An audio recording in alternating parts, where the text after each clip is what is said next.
Right, yesterday, the Orange County Sheriff's Office announced that they will reject California's sanctuary laws and actually help ICE agents and enforce federal law. We sent our own Tommy Lahren to Orange County to ask residents what they think of the undersheriff and this move. Take a look.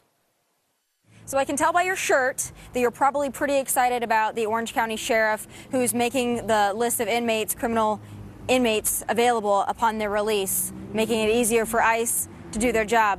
I support the enforcement of law, and I want to see that happen. That's an important thing to our community.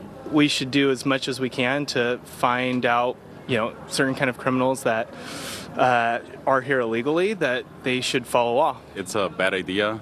I think being a sanctuary city, we're supposed to protect, each other, and we're supposed to build bridges. I believe in building bridges and not walls, I think we should be paying our immigration officers to do probably more to go ahead and do their job a bit better. Well, then what about making it easier for them to find criminal illegal aliens that are coming out of prison? Yeah, it should be extremely easy to do that, yeah. I guess if they're violent, sure, but what if, you got a ticket crossing the street, like jaywalking or something, and They're coming out of jail, though? I mean, that's not really a jail issue. You can go to jail for all kinds of things here, right? If you have unpaid traffic violations, you're gonna land in jail, right? If those people have that many unpaid traffic violations, is that the kind of people you want living in your country that have no legal right to be here in the first place? Most Californians do not want California to be a lawless sanctuary state. They want to be protected. They want the laws enforced. Joining us live from Orange County, California, Fox News contributor Tommy Lahren. Orange County is not California. Orange County is a little bit of a more conservative area, but if they go after this sheriff, this is where it gets serious, and you heard the Attorney General today. I wonder, does that then mean that the Oakland mayor that was aiding and abetting criminal illegal immigrants by telling them that they were going to be arrested and giving them an opportunity to get away, is now they're going to be reciprocity? This could be an all-out battle.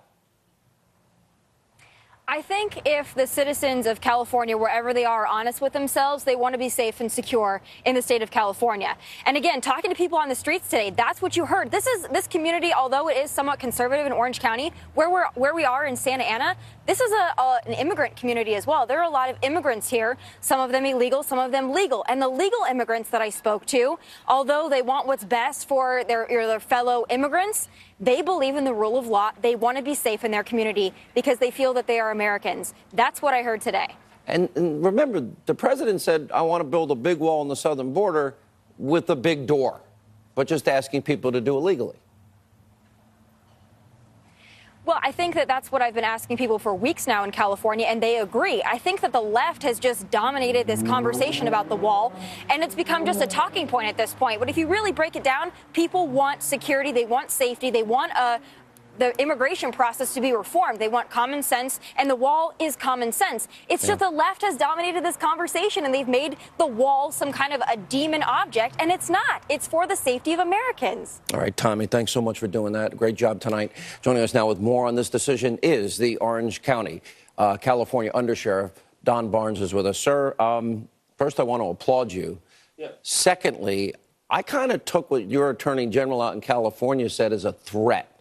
In other words, he wouldn't, almost insinuating he might try to arrest you for just putting out who's in jail and when they're getting released. Isn't that legal?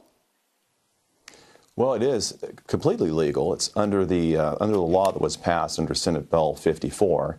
There is a provision that says what we clearly cannot do, which we cannot communicate with Immigration and Customs Enforcement, but it says we can make this information available if we make it available to the public, which is exactly what we've done yesterday. Yeah. So we are following the law, and we have an obligation to follow the law.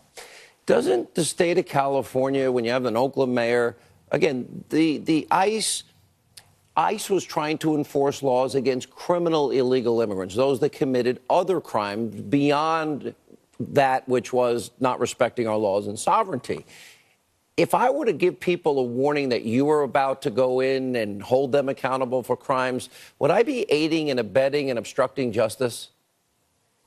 Well, potentially, but that I think that would be a little bit of a stretch.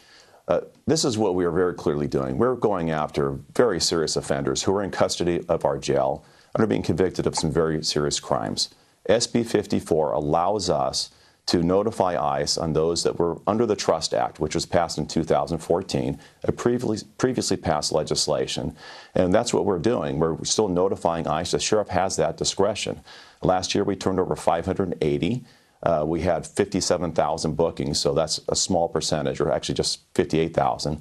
This year, we've already turned over 181. But 244 individuals were not turned over to ICE, and that's what we're concerned about. So they're very serious crimes, and they're being returned back into the community, and quite honestly, back to the communities in which they preyed upon and committed their crimes to begin with. So we're trying to help the community be safer by turning these individuals over to ICE and not letting them return to the communities and commit more crime. Do you have a response to the Attorney General and the comments that he made tonight? Because I took them as a little threatening towards you.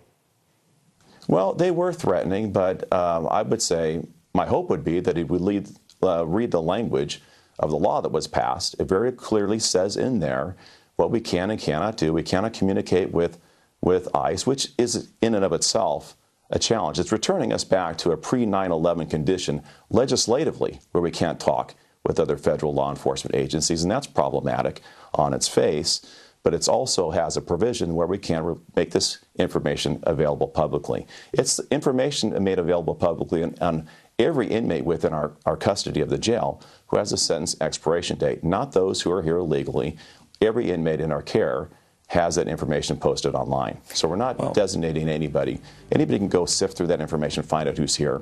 Sure, if he does do anything, I promise you I will do everything in my power to help mobilize people to assist and help you in any way we can. Thank you for standing up for the rule of law. You're welcome, Sean. Thanks for having me.